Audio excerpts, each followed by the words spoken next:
So പൊതുവേ ചോദിക്കുന്ന ഒരു സംശയമാണ്, ബ്രസ്റ്റ് ക്യാൻസറിൻ്റെ ട്രീറ്റ്മെൻറ്റ് കഴിഞ്ഞിട്ട് പ്രഗ്നൻ്റ് ആവുന്നതിൽ എന്തെങ്കിലും പ്രശ്നങ്ങൾ? ബ്രസ്റ്റ് ക്യാൻസറിൻ്റെ ട്രീറ്റ്മെൻറ്റ് കീമോതെറപ്പിയും റേഡിയോതെറപ്പിയും ഹോർമോൺസും. കീമോതെറപ്പി നമ്മൾ കൊടുക്കുമ്പോൾ മിക്കവാറും ഓവേറിയൻ ഫങ്ഷൻ സപ്രഷൻ വരും. Suppression and some of the ovaries may be destroyed.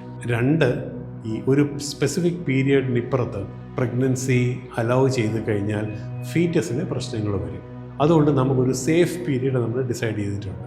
If somebody is undergoing hormone therapy, ഒരു മിനിമം ഒരു 5 to 10 years കഴിഞ്ഞിട്ടേ നമുക്ക്, അതായത് ആ ഹോർമോൺ ട്രീറ്റ്മെൻറ്റ് കൊടുക്കുന്ന പീരിയഡ് കഴിഞ്ഞതിന് ശേഷം മാത്രമേ നമ്മൾ കൺസീവ് ചെയ്യാനൊക്കൂ. കാരണം അതിനുപയോഗിക്കുന്ന ഡ്രഗ്സ് പലപ്പോഴും ടെററ്റോജനിക്കാണ്.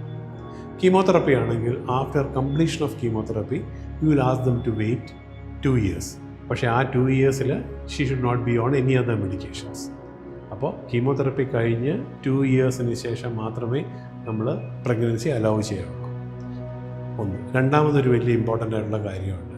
ഈ prior to conceiving or prior to planning a pregnancy or prior to administration of chemotherapy നമ്മൾ സാധനം എംബ്രിയോയും എടുത്ത് ക്രയോപ്രസവ് ചെയ്ത് വയ്ക്കും.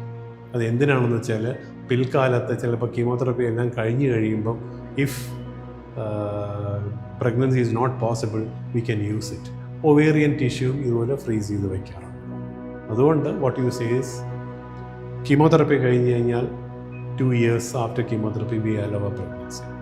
If the patient is on hormones we ask them to be pregnant only 5 to 10 years after completion of chemotherapy.